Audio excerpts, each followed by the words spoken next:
Bonjour à tous, on se retrouve aujourd'hui pour une nouvelle vidéo avec quelques clichés sur la France, la tour Eiffel, les grenouilles, les croissants, la baguette, le vin, le béret, la marinière, bref, des bons clichés sur la France, mais qui contribuent à un élément très important pour la France. Donc dans cette vidéo, vous l'avez compris, on va s'intéresser au soft power de la France.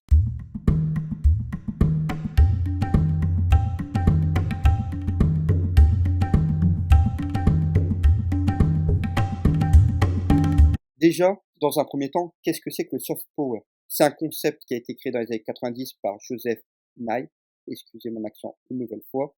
Le soft power, c'est la capacité d'un État à séduire ou à attirer une audience étrangère par le biais de trois sources principales, sa culture, ses valeurs et ses politiques étrangères, lorsqu'elles sont perçues comme légitimes.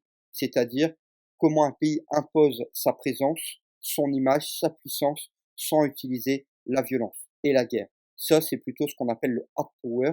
Le hard power, c'est imposer son pouvoir par la contrainte. Donc nous, ici, ce qui nous intéresse, c'est pas l'armée française, ça sera peut-être l'occasion d'une autre vidéo, l'hard power de la France. Mais là, ici, on va s'intéresser au soft power. Qui sont les acteurs du soft power français? Déjà, vous avez des petits indices avec deux chefs étoilés qui représentent la France à l'étranger.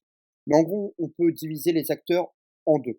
D'un côté, on a l'acteur principal, c'est l'État français, puisque l'État français, par sa diplomatie, par les différentes politiques mises en place, va favoriser la puissance culturelle de la France. C'est l'État français qui peut, grâce à son action, mettre en avant la culture française.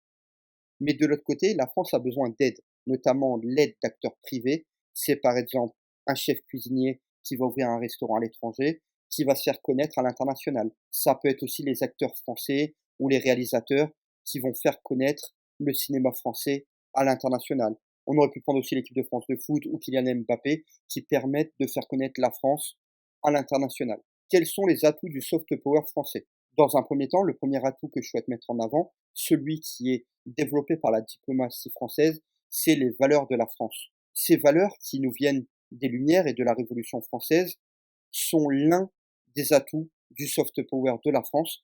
Et la France, notamment l'État français, essaye de représenter à l'international ces valeurs du mieux possible, notamment en utilisant toute sa diplomatie. On est le troisième réseau diplomatique au monde, derrière quand même les deux superpuissances actuelles, les États-Unis et la Chine.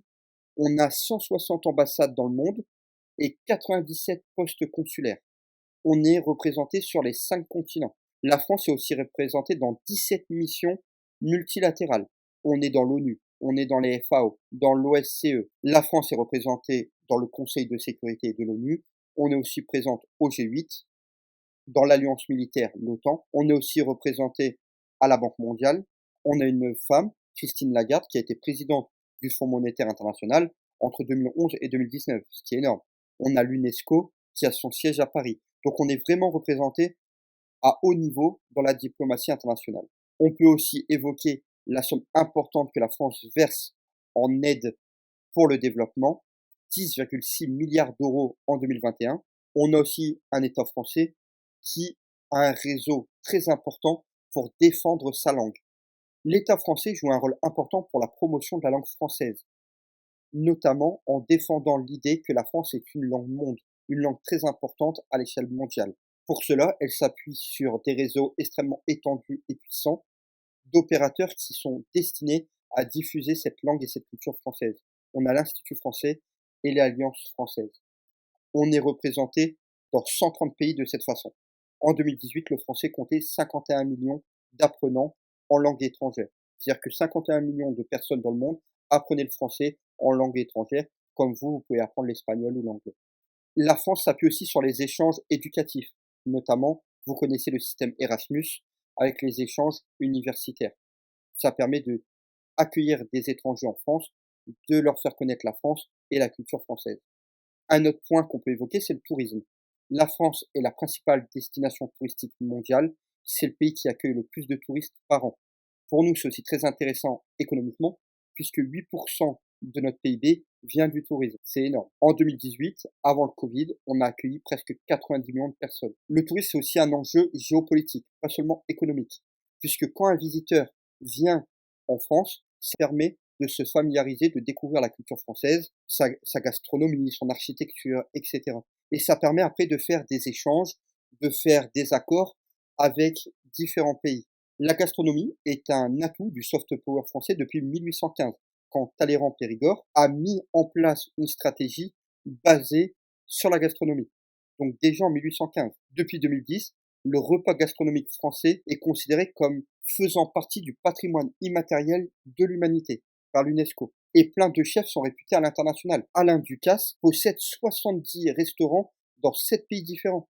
La France est le pays qui compte le plus de restaurants étoilés au guide Michelin. Le sport est aussi un moyen d'étendre la place de la France à l'international, de faire connaître son pays, de le faire découvrir. On l'a évoqué il y a quelques mois quand on a fait une vidéo sur le soft power du Qatar. Dernièrement, la France a accueilli de nombreuses compétitions, l'Euro, la Coupe du monde de rugby, l'Euro de basket, le championnat du monde masculin de hand en 2017 et cette année, on va accueillir les Jeux olympiques. C'est un moyen de développer le soft power de la France.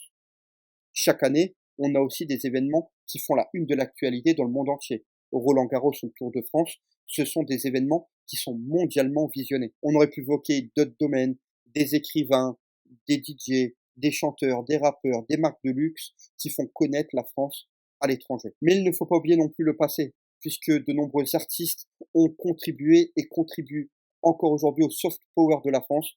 Enfin, dans une dernière partie, on va se demander quelles sont les limites du soft power français. On parle souvent d'un soft power français qui est en crise. Pourquoi en crise?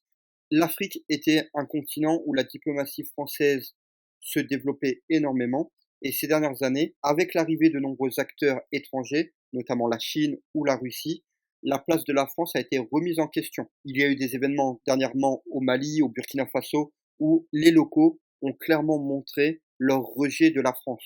Et donc notre diplomatie finalement a un peu échoué puisque ces pays avec lesquels on avait de bonnes relations rejettent la présence française et sa diplomatie. Ensuite, on peut parler de la montée en puissance d'autres soft power. On peut évoquer par exemple la Corée. La Chine, elle, c'est un peu différent. Leur soft power, ça va pas passer forcément par la culture. Je ne suis pas sûr que vous écoutez beaucoup de musique chinoise ou de séries chinoises. Par contre, la Chine va développer un soft power, notamment en se basant sur l'économie. Ils vont financer de nombreuses choses. Ils vont donner beaucoup d'argent. Comme vous pouvez le voir sur la carte, la Chine étend de plus en plus son influence sur l'Asie, notamment l'Asie du Sud-Est ou l'Asie centrale, mais aussi en Afrique ou en Amérique du Sud. Et bien sûr, je l'ai déjà évoqué dans une vidéo, mais les pays arabes, donc de la péninsule arabique, développent leur soft power, notamment en utilisant l'argent des hydrocarbures, gaz, pétrole, pour investir dans le sport et pour acquérir une légitimité et une visibilité. Le soft power français est en crise aussi à cause du Covid-19. Le Covid-19 a attaqué le soft power français puisque ça a attaqué à la fois le tourisme et ça a attaqué aussi les spectacles, la culture, même si petit à petit c'est en train de repartir. Enfin, le dernier point que je vais évoquer pour ce soft power français en crise, c'est le recul de la francophonie.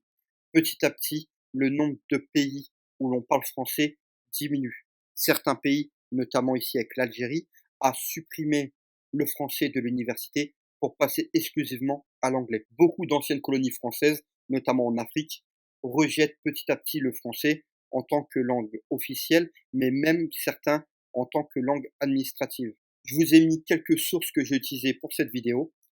Merci à tous d'avoir suivi cette vidéo jusqu'au bout. N'hésitez pas à vous abonner ou à laisser un commentaire si elle vous a plu. Et nous, on se retrouve bientôt pour une nouvelle vidéo.